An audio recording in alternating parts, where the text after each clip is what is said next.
when I heard that I was going to meet Chazzy, my son's new stepmom, I was really excited for that opportunity. But Chazzy was my hardest relationship. And I really wanted to figure this out. I'm like, I want to have a relationship with her and I want to be genuine. And I just remember just being so distraught and just pleading and praying to God to please help me find a path to healing and to better my life.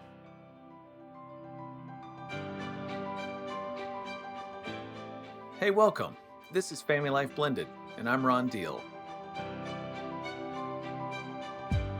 This donor-supported podcast helps blended families and those who love them pursue the relationships that matter most. And sometimes we tell stories. Sometimes we tell stories that are, well, a little miracle. And today is one of those days. This is episode 80, From Toxic Competitors to Business Partners, a bio mom and a stepmom turnaround story. Now, if your between household relationships are strained or tough, stay tuned for a little hope. Hey, my name's Jennifer. I'm from Searcy, Arkansas, and listen to the podcast via iHeartRadio. Christian man that didn't have any children, and we started our marriage with a weekend to remember. And this helped us a lot. It taught us how to resolve conflict, and a bunch of the other things that they cover was really helpful to us. But really what had the most profound impact on our family was attending our first ever blended session.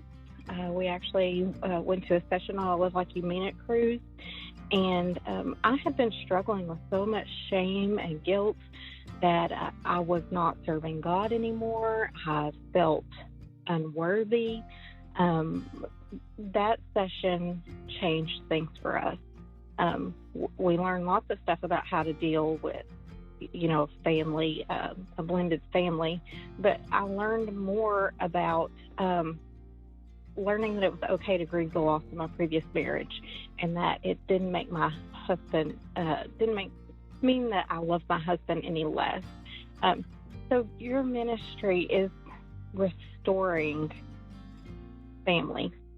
I just want you to know that you are making a difference.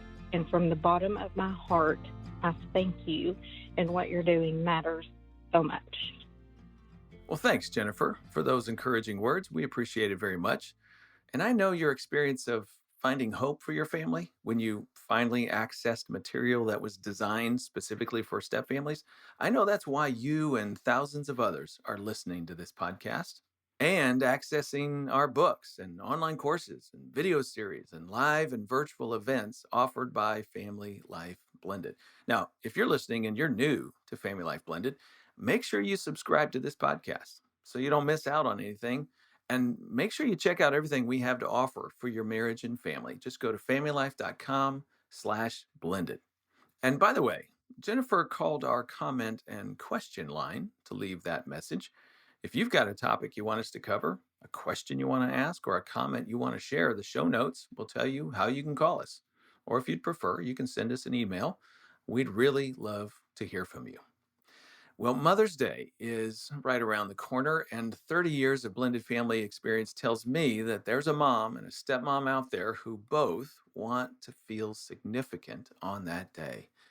And it feels like one of them has to lose. Well, maybe not. As you'll hear, Charlene Roberts and Chazzy Carr were, in their words, a toxic, competitive mess. A mom and stepmom combination that just wasn't working well. Now, notice I said they were. You see, they found their way through. And today, they're in business together. How did they get there? Well, that's the not so little miracle story we're telling today on Family Life Blended. Charlene Roberts is a relationship advocate who believes in the power of healing and repairing interpersonal relationships. She and her husband, Steve, have a blended family with 5 children. A few years ago, they began connecting with blended family experts and ministries to build an online education platform called the Step Family Network. I'm just one of the many featured contributors to their site, stepfamilynetwork.com. I highly recommend that you check it out. Chazzy Carr is in the business of helping people feel and look good. from the inside out, she says. She's a marketing partner with a company that works to put healthier beauty and wellness products in the hands of people. She also uses her education degree to support struggling students, and she works as a reading specialist doing that. She's a mom and a stepmom of 3. Here's my conversation with Charlene and Chaz.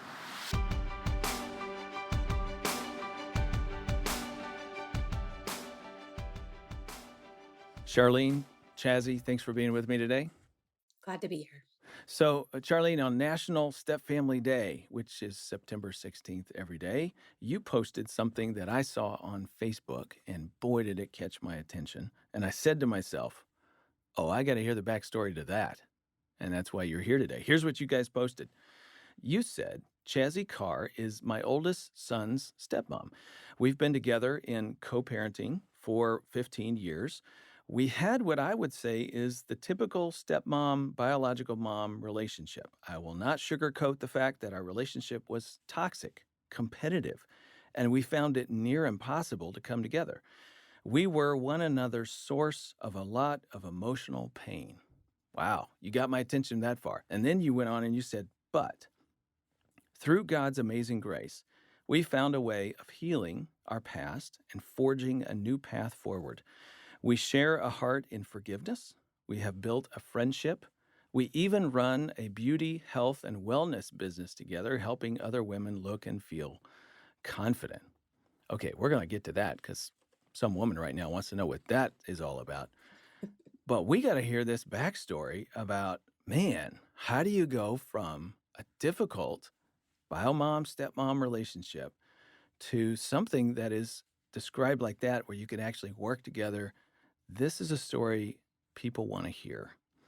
Would each of you just give me a quick sketch of your household, your family, your life? Charlie, why don't you go first? Oh boy. Okay. So, and I'm not sure how in depth to go, Ron, but Chazzy and I met each other. I think it was actually right after she and Scott got married. That was my first husband, and I had just been remarried to my husband Steve, and I have Mhm. 2 stepdaughters and my son Chandler.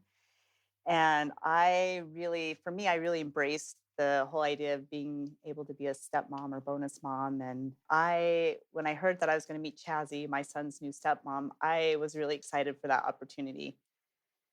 And it didn't go as I had planned. Mm. I just have this Mediterranean family culture where I was going in expecting to get this big hug and this warmth of welcome. And Chazzy put up her boundaries with me, and she let me know right off the bat that she was not comfortable with me in her space. And Mhm. I was Okay. devastated. I was definitely devastated in that regard. Mhm. Okay, I want to hear more about that in a minute. So, you are married to Steve currently, you have 2 stepchildren by that relationship, Yes, but Chandler is your son by your first marriage, yes, and Chazzy is now Chandler's stepmom. yes. Chazzy, can you just give us a quick snapshot of your household? Who's involved? How many Um, kids you guys got? well, when I married Scott, I didn't have any children. I hadn't been married before. I'd never dated anyone who was divorced or had Mm. children. Mhm. With my background in education, I love children. I felt like I could develop relationships fairly quickly with children. And so it didn't make me shy away to think about becoming a stepmom. I had no experience or connections to anyone else who'd been in that position.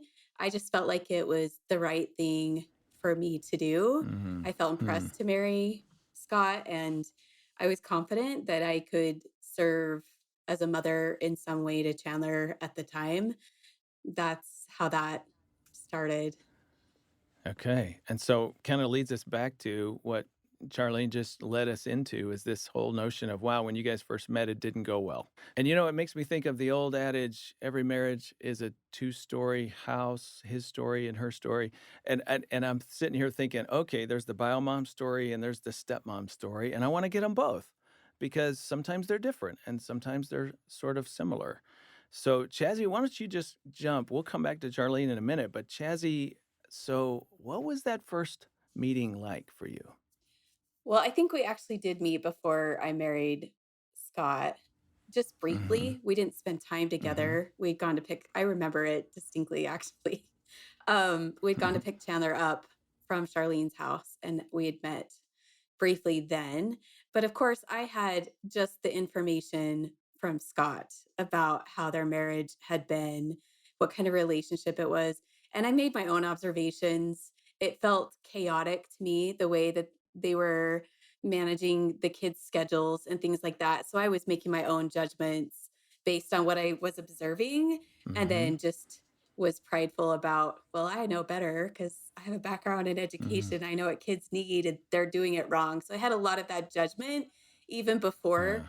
meeting Charlene. And it didn't serve me in building a relationship with her immediately, but I just didn't trust that we would come from the same perspective and would have the same goal, I guess, because they were doing things so Mm-hmm. different as far as how I thought it should be. So I think that Okay. just kind of started, and I am a pretty boundaried person in general. I'm not a big hugger. And so coming into a situation where there was like this familiarity really fast didn't make me feel comfortable. And that was just my temperament to start off with. So it was just kind of a lot of Hmm. different factors all at once. And so that may be why I was a little more distanced at the beginning. I Mm-hmm. just wasn't quite sure what I was stepping into. I only had some information that may not have been valid information. So that's kind of, I think, was a rocky start just from the beginning from those things. I'm hearing a couple really big things. Just from a personality standpoint, you're not a natural hugger, affectionate sort of thing. Plus, new people, yeah, that's an awkward space for you. It's what it sounds like. And then you Yeah. had two impressions as the incoming stepmom.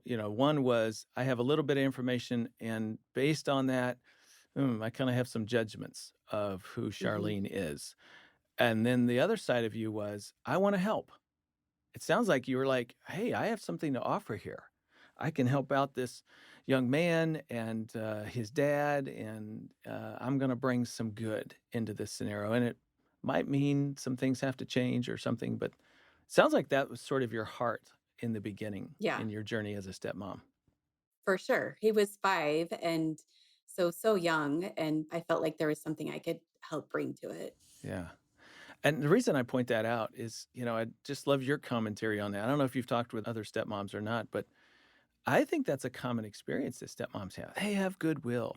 They come in and they're going to try to help. They're going to contribute something good to this child, to the family, to the scenario, whatever it might be. And sometimes that eagerness is a bit of a setup in terms of then how the adults meet one another and try to deal with each other. I'll open that to either one of you. Can either one of you relate to that if you talked with other stepmoms?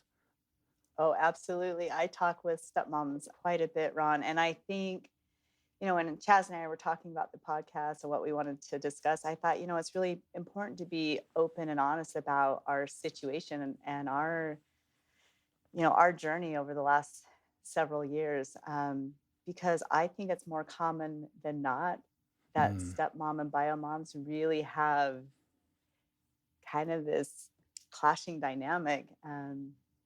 And so, yeah, I can definitely attest to that. I'm a biological mom and I'm also a stepmom to my husband's daughters. So I definitely know both sides. And as Chazzy was telling me some of her insights, I kind of laughed a little inside because I thought, my goodness, we're really not that different. We've actually been through a mm. lot of the same emotions and the same frustrations.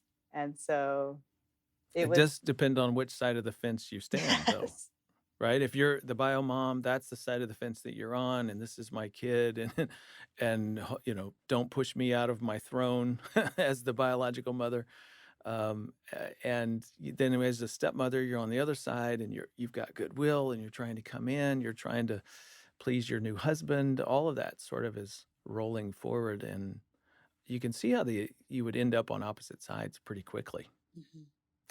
Yeah. So, Charlene, back to your side of this, that first meeting, or maybe the first few meetings, what thoughts did you have? What was your posture coming in meeting Jazzy? you know, I would, if I'm being completely honest, so I'm a people pleaser and I had never really had an experience in my life up until the point where I met Chazzy, where I felt really rejected by Hmm. Chazzy.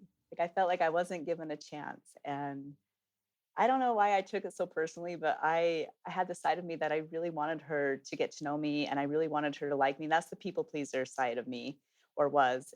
But just being completely honest, like I felt like I didn't have a fair chance to really, like I felt like I wasn't given a chance to prove like who I am. And I thought if she ever got the chance to know me, she might actually Hmm. like me. And so I felt rejection, Ron. That's what I felt in the beginning, just that I had never really experienced it on that level with another person. And so for to come in and just have this utter, you know, like I don't accept you kind of emotion, it was Yeah. hard. I really struggled with Okay, so that. personally, the way you're wired, that means a lot to you to win the approval of other people. By the way, I can relate to that. There's a big part of me that walks around day in and day out with that same feeling. What did that do in terms of your fear as it related to Chandler and parenting and, parenting between households and your ex-husband and Jazzy? Where'd that go? That had a definite trickle down effect. I think it created a space where I felt she didn't trust me, and then it created this where I didn't trust her, Mm. her intentions, and so it did. It had a definite trickle down effect. My son Chandler definitely felt that between the two of us. Now he felt that. Oh In what yes, way did he feel that? I think there was obviously a sense of competitiveness. Like I very much felt like I'm the mom and I wanted to respect Chazzy's role. Again, I was a stepmom. And so I very much was coming at a perspective um, that I wanted her to treat me. You know, we have this expectation of how we want to be treated. And when we aren't being treated that way, we become Mhm. upset. And I think when we're Yeah. stuffing those emotions or hiding those emotions, we're not really good at hiding those. Like those do come through in our family relationships and especially to our children.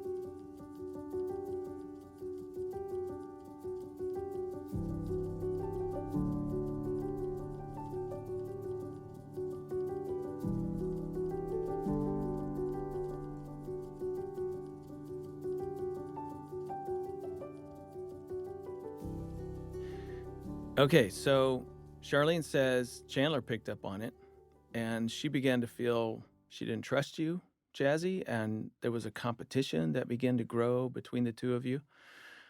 What about that part? Did you notice that on behalf of Chandler?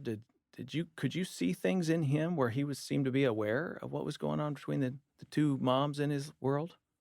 He was definitely impacted, but I want to say there were lots of other things happening that were impacting him rather than just our relationship. I mean, there was some instability happening with schedules and moving and um, some other things like going between other family members. There was a lot of shifts happening for a long time. When I entered the picture, I mean, Charlene and Steve had moved a couple of different times and he'd gone to different schools and sometimes with the schedules that he was with other family and he wasn't quite sure where he was going to be. So there were a lot of other shifts happening. And I think um that I mean there were divorce is hardest on kids, I feel like. And because it does create so much instability in lots of ways. But I wanted to say I didn't trust Charlene, not because I didn't want to. And I didn't feel like I had rejected her as a person. I just didn't know her. And I wasn't really that interested in knowing her as a person. Not because Hmm. I didn't see she brought value to Chandler's life. Like I knew she was his biological mother and that there were good things that she brought to him and just for being her. But there was a time early on where I felt manipulated, where if I didn't respond the way she wanted me to, then it was going to create friction. And Mm. I was very independent. I was 32 when I got married. I owned my own home. I had a career. I had like just created a life for myself and then had opened myself up to have this family. And I never really wanted to take the place of Charlene ever. But at the same time, I really saw some things that were impacting him negatively that were lacking. And wasn't it wasn't because I was the only one that could fix it. I didn't want to fix anyone specifically, but it just Mm. felt like Mhm. there were some pieces that just weren't quite working for him. And it felt like I was inspired. I've said this to Charlene before. Out of my 3 children, I've gotten direct inspiration with how to parent Chandler the most Hmm. clearly. And I Hmm. just felt like I was following those impressions and I was trying to do these things really for his good.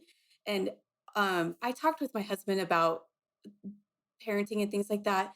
But honestly, he had some things that were lacking in being a stable parent, and I just felt like that was my role, was to be the stable parent. And I wasn't focused at all on developing a relationship with Charlene or Steven. I really just was focusing on what can I do to support him so that he feels safe and secure and loved. And I knew he was getting these things too from Charlene and Steven, but it just felt like it was kind of one of my roles in marrying Scott Hmm. was providing this for Chandler. And it was just hard because I didn't ever get past feeling like there was some manipulation. Um, and I don't know if it's because Charlene had felt threatened because it seemed like I was trying to take things over because I did stir some things up. And I didn't do it with the intention of ever causing harm or hurt, ever. Like that was never my focus. But because I was in there kind of like, Taking initiative and yeah, I wasn't meaning to cause more pain. I really felt like something was missing for him, and no one hmm. else was saying that this was missing or addressing that. And so I was going to do it. And so it just felt like, okay, this is going to be hard, Chazzy, but this is why you're here, is you do hard things Hmm. for your kids. And he was mine. And so of course I was going to do that, even Hmm. though it caused a lot of friction in my marriage and with Charlene.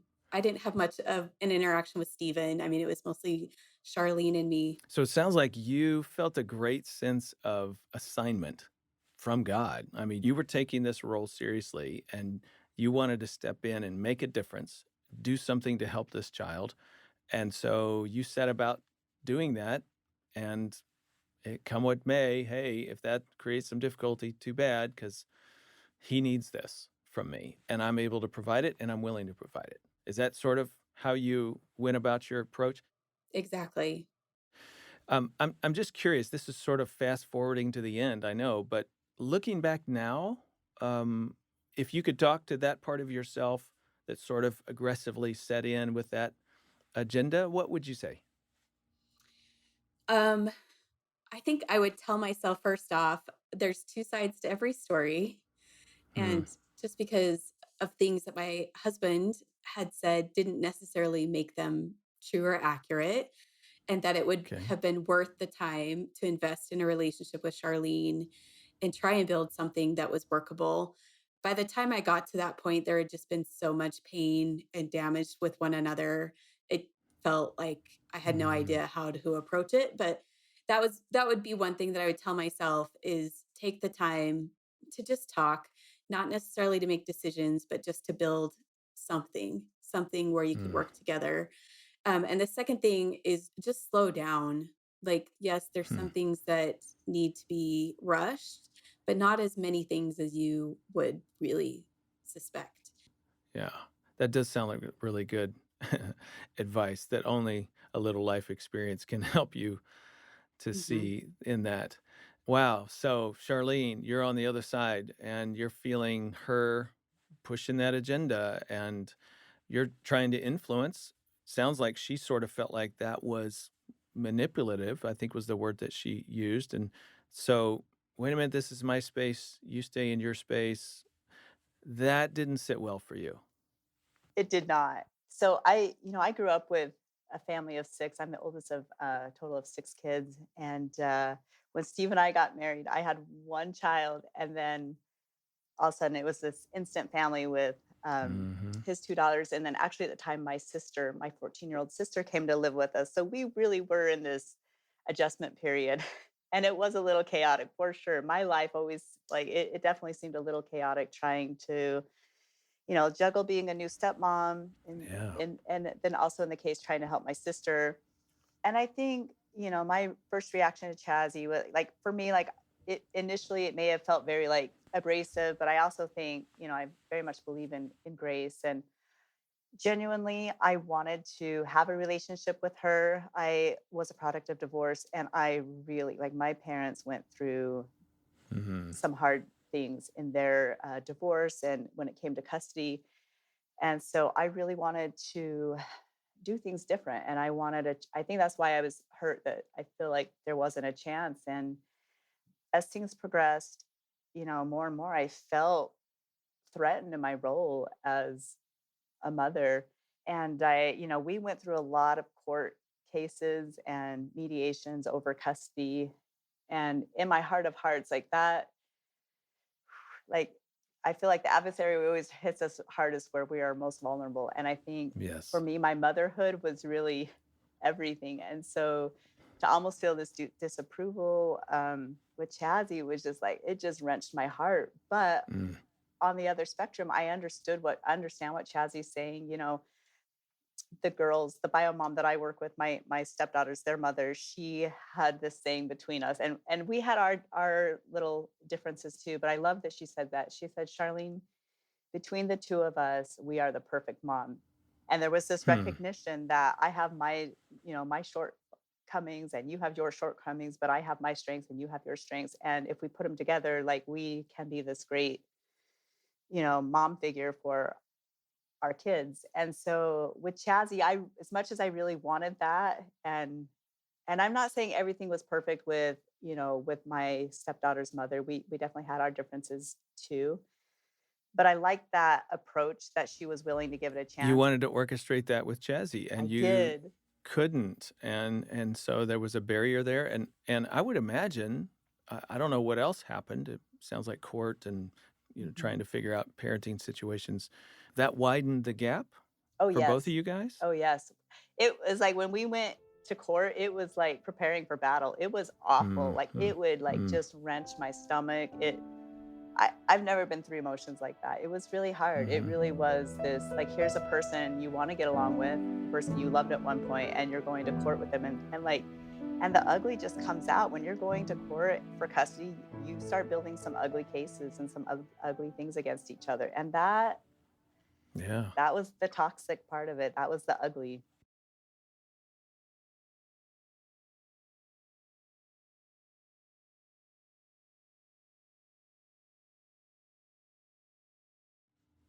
To me, one of the unfortunate consequences of that type of activity between homes, whether it's between former spouses or in this case, the new step parent and the biological parent, is, you know, the more you battle, the more you judge the other side, the more you feel threatened.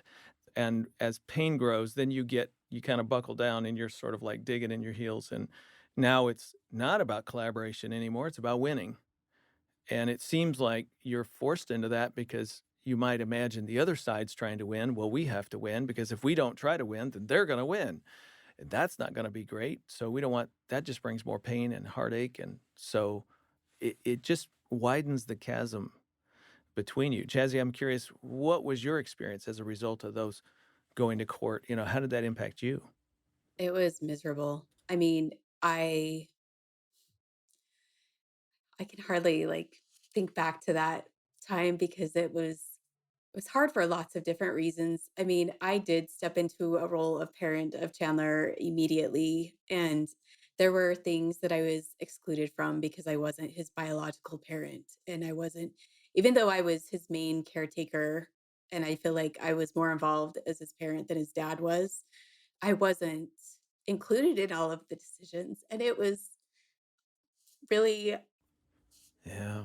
Hmm. it really just got to my heart because all of it was just so challenging. I mean, I started documenting things and I had pages and pages and pages of things that I just felt like this is not okay. And just that itself just reinforced my opinion about Charlene and Steven and the way they were managing things, Hmm. which didn't help to build a working relationship at all. But it felt like you're right, it was preparation for battle. And I was willing to do that just because I felt so strongly about things needing to be different for Chandler's benefit.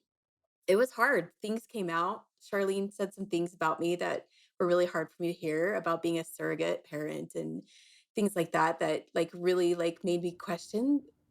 if I had made the right Mhm. decisions to advocate for some of the things I advocated about. And it just made me question. I mean, my husband would get really upset with me for being so determined to make some things different. I felt like one of the reasons that we went back to court was so that he would have equal time with his dad and have a more regular relationship with his dad. Like that, it wasn't so that he would be with me more. Like the point of it was to allow him more time to have a regular family life with his dad's family as well as his mom's family. And that was the motivator behind that, but it got lost in the mix.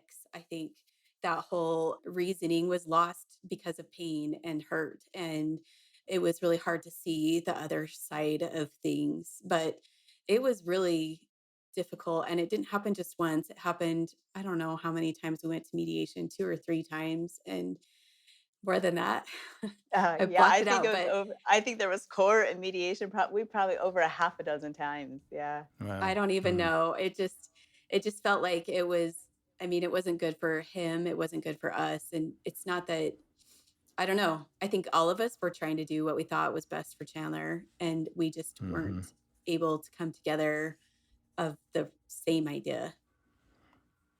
As you're talking, I'm sitting here processing on behalf of the step parents who are listening to us right now. It's such a bind when you care and you want to contribute and you're trying to help. And the bigger picture family dynamic pushes you to the margins. I'm hearing in your story how you said things got lost in the mix.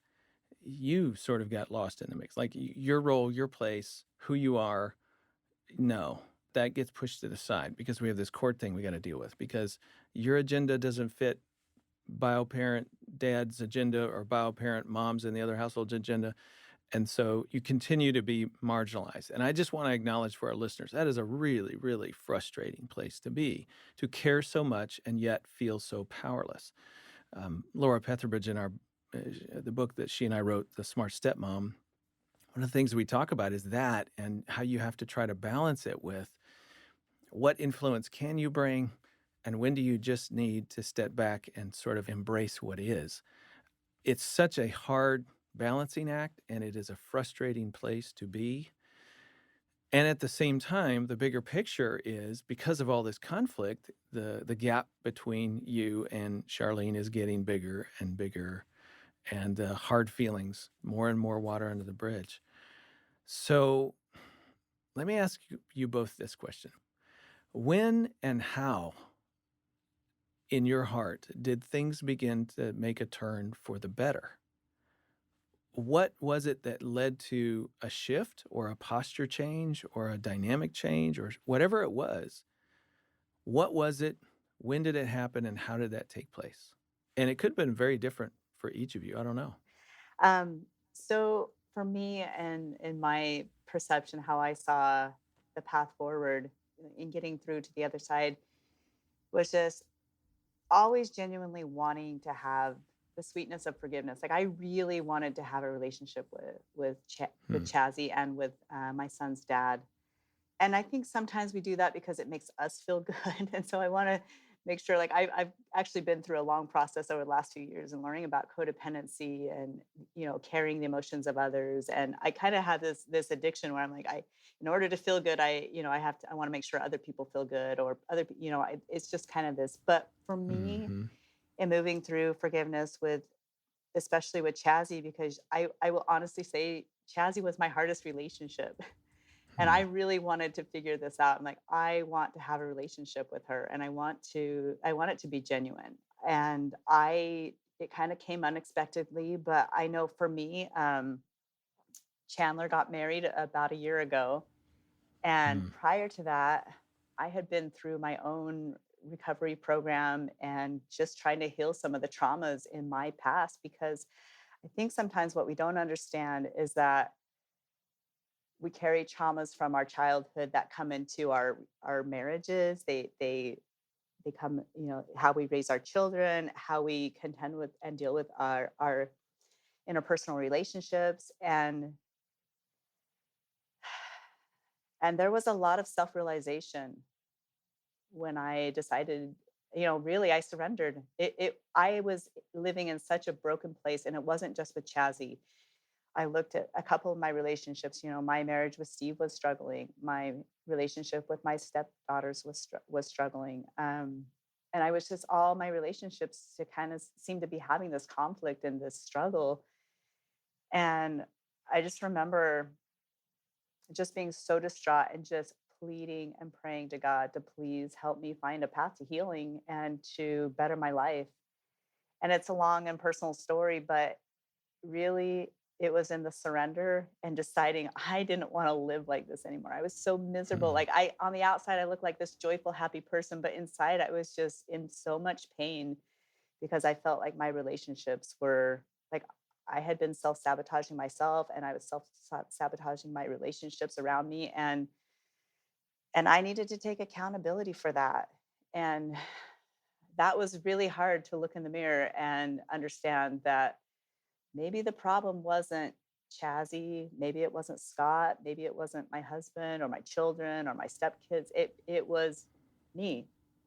mm, And so when I got intentional and I actually went into a program called Celebrate Recovery, and mhm, I kept thinking I was in complete denial. I thought I don't belong here. This isn't for me. But I had read a couple book. I had read this book over and over called Codependent No More.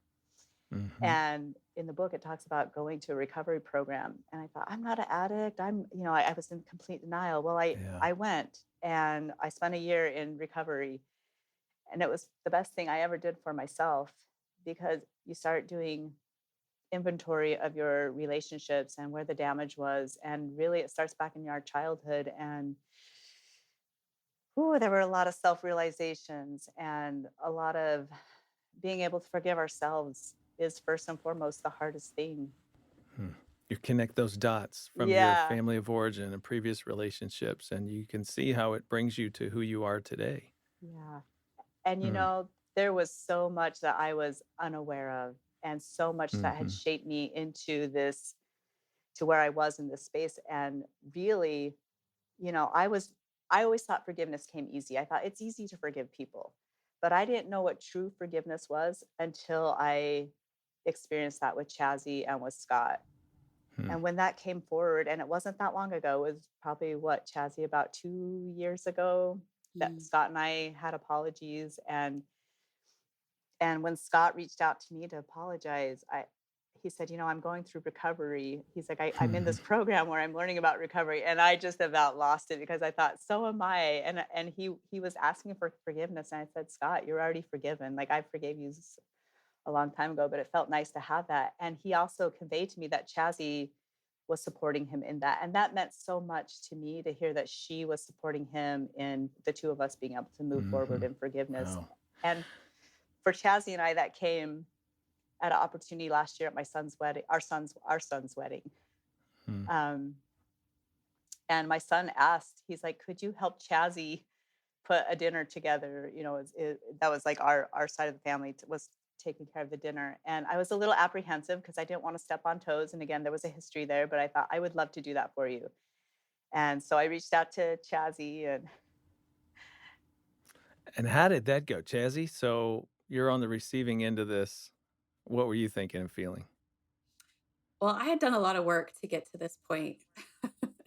I, Hmm. um, You got your own little journey going on behind the scenes? well, just before Chandler graduated high school, I started thinking about my place in his future life. And I have pretty deep relationships, and um, I don't have a lot of surface relationships. Like I hold relationships close to me, and so when I do extend myself and let someone be part of my life that way, like it means a lot to me because I am genuine with it.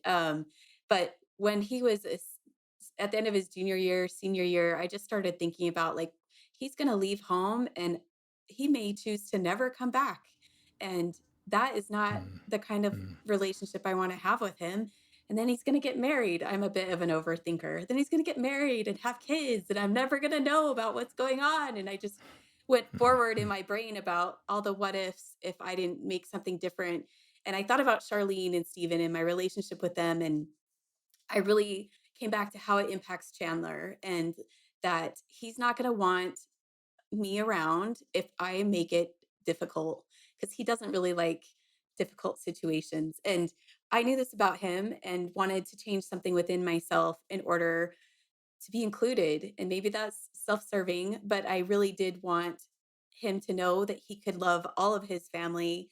He could have all of his family around without it being contentious or without it being uncomfortable even. Mhm. And so I had looked at that as like, okay, you have to change you. You're the only one that can shift this relationship. It doesn't matter what Charlene chooses to do. All you can focus on is what you choose to do. And so I started just thinking about how can I show up the way I want to show up.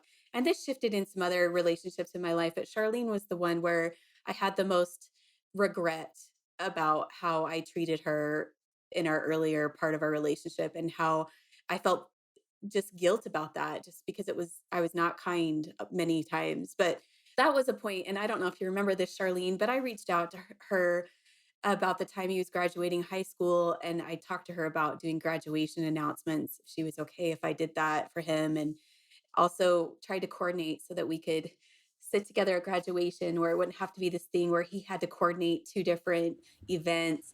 And Yeah. unbeknownst to me, she wasn't quite in that same space of trusting me yet. And so we didn't come together for that graduation. I mean, but we didn't have full communication. It was funny though. I was just thinking about I used to ask Chandler when he was a teenager, I'm like, do you think your mom and I could be friends? I asked him that a couple of times Hmm. and he's like, you know what? I think you could be friends. And I was like, okay. So it like had already started of like, okay, there is possibility there. If my son thinks Huh. we could be friends, then maybe in the Mhm. future that would happen. So that that kind of shifted for me right about when he was 17, 18.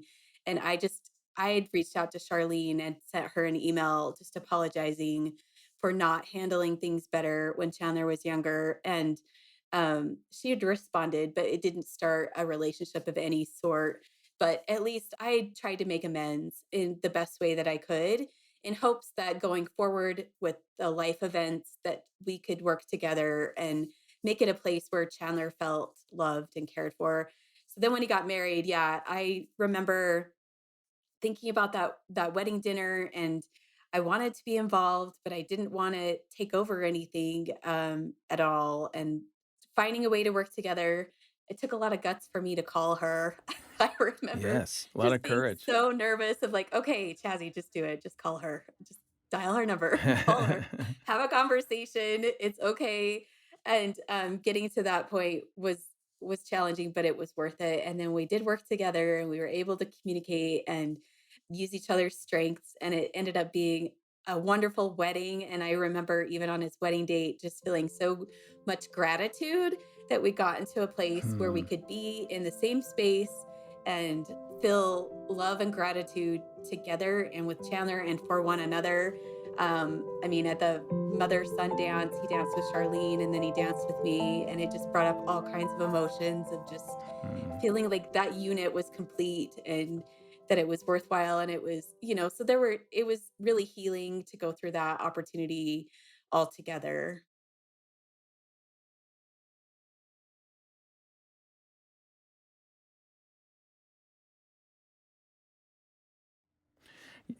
I'm hearing a series of things. I'm hearing getting your own heart right and wrestling with yourself, whatever journey you're on, and going to God and trying to bring your best self into this equation. I'm hearing making small moves, sending an apology, trying to make a connection, asking Chandler if he thinks that maybe there's a way that you guys could be friends, just making those little small moves toward the other party.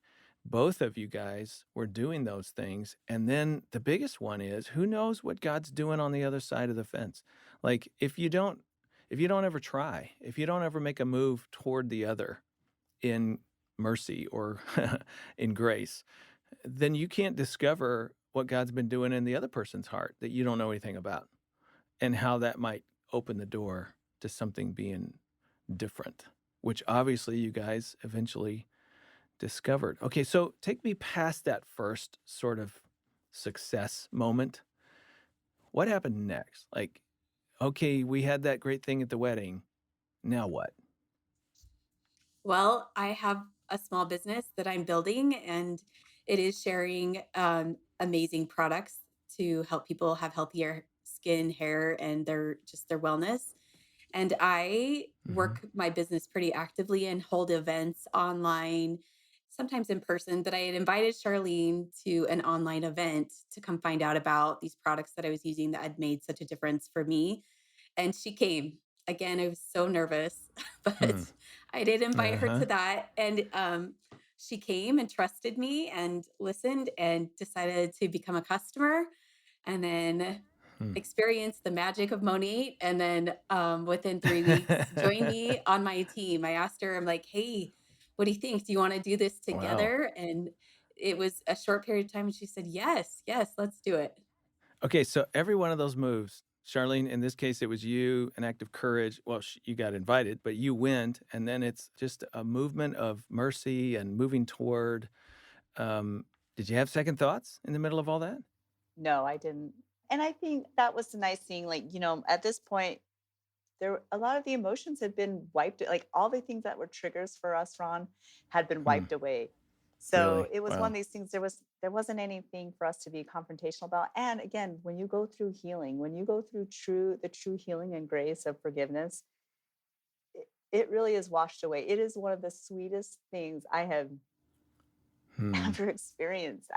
It's undescribable that when you truly step into forgiveness with somebody and with yourself, it is the most beautiful, most astounding thing. And so when Chazzy invited me, honestly, I was excited. I was ecstatic. I'm like, she's moving towards the process of Hmm. wanting to have a relationship and even friendship. And so I definitely said yes. And I said I would love to do that. But I was like, it was, again, it was for me, it was maybe like, maybe I'll just tread into this a little lightly and just see how things go. But the more we talked, the more we got together and we did a trip together. We just had a lot in common. We had a lot to talk about. And you know what and I'm kind of jumping ahead quickly, but we have never talked in a negative light about Scott.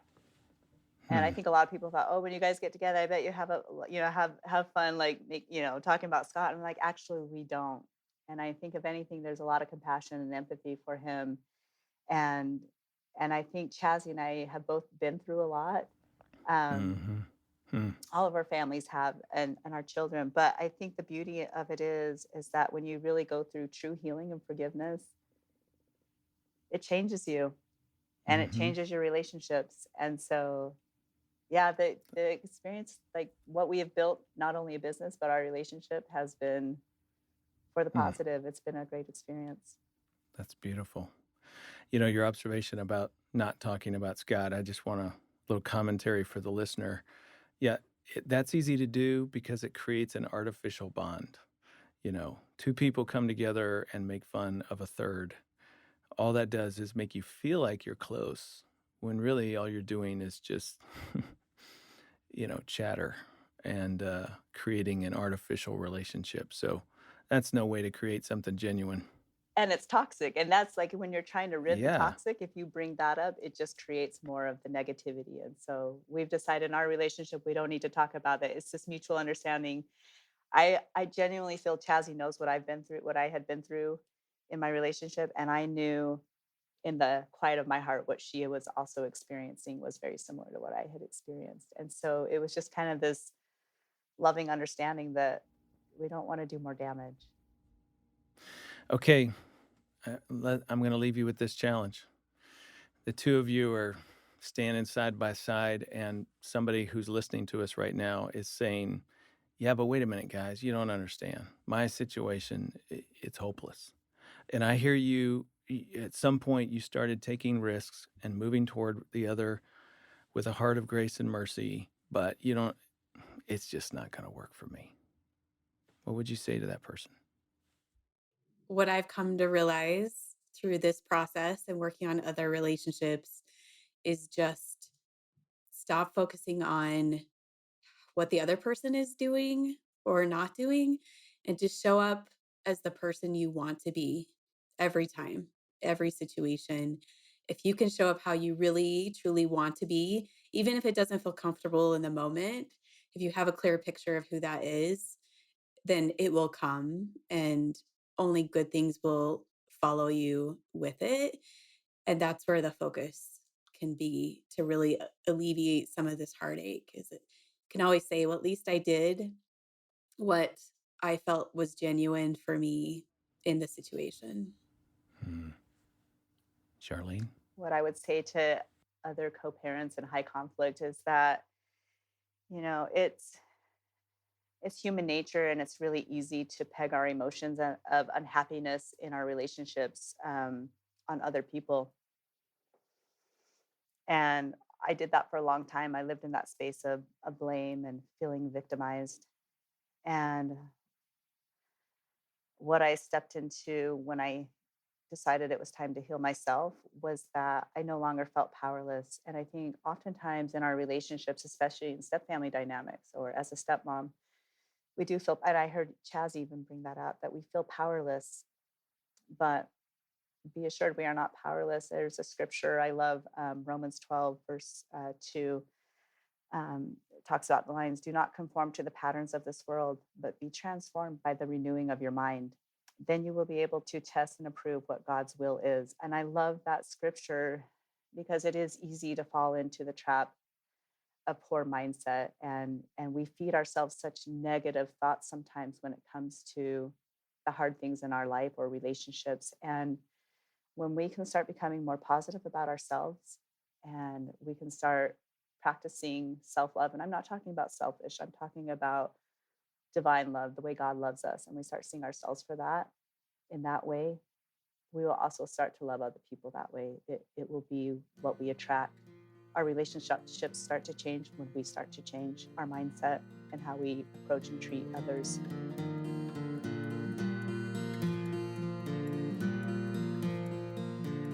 You've been listening to my conversation with Charlene Roberts and Chazzy Carr. I'm Ron Deal, and this is Family Life Blended.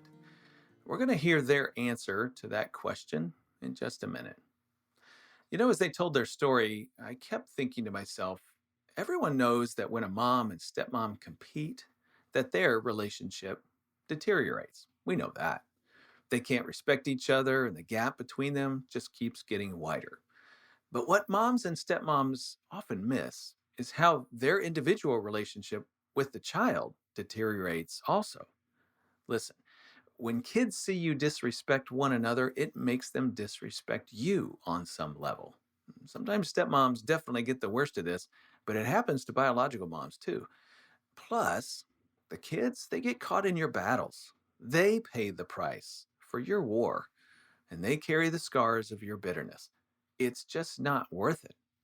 Or maybe I should say it this way: whatever it costs you to set aside your bitterness, find forgiveness, and make a better way is worth it for your kids and for you.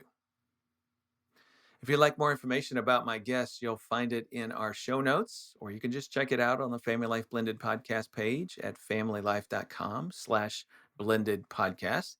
And while you're there, make sure you check out everything Family Life has for your marriage and family. The show notes will tell you how. If you don't mind, leave us a quick rating or a review. We really appreciate it. And if you haven't subscribed, be sure to do that so you won't miss a future episode. Now, before we're done, let's hear that final word from Charlene Roberts and Chazzy Carr. They're talking to struggling moms and stepmoms.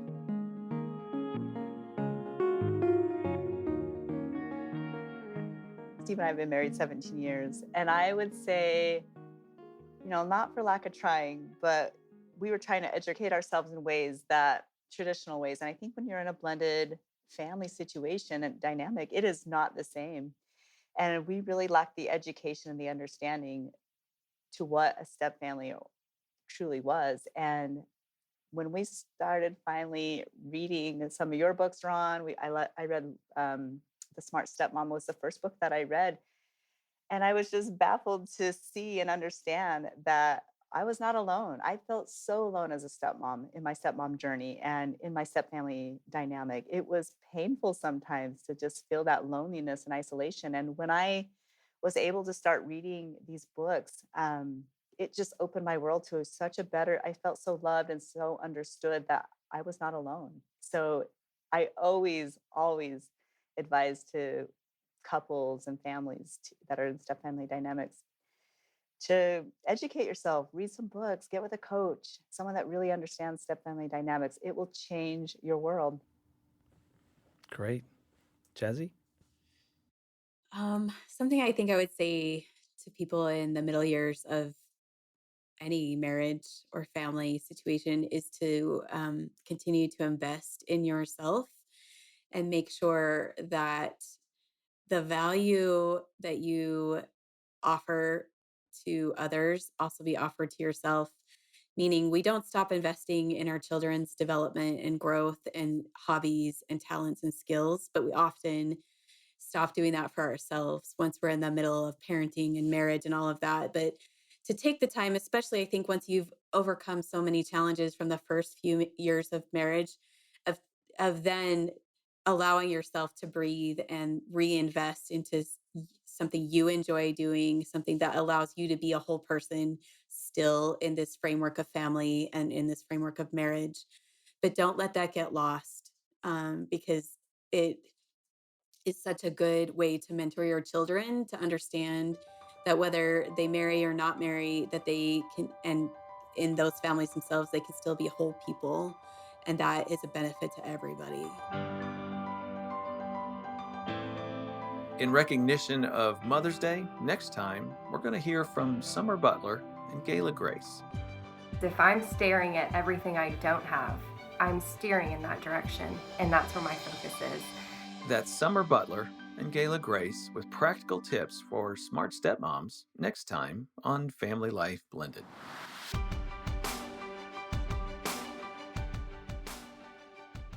I'm Ron Deal. Thanks for listening, and thanks to our monthly donors who make this podcast possible. If you'd like to join our Family Life Partner Program or just say thank you with a donation, look in the show notes for a link. Believe me, every dollar makes a big difference. Our producer is Marcus Holt, mastering engineer Jarrett Roski, project coordinator Ann Ancaro, and theme music provided by Braden Deal.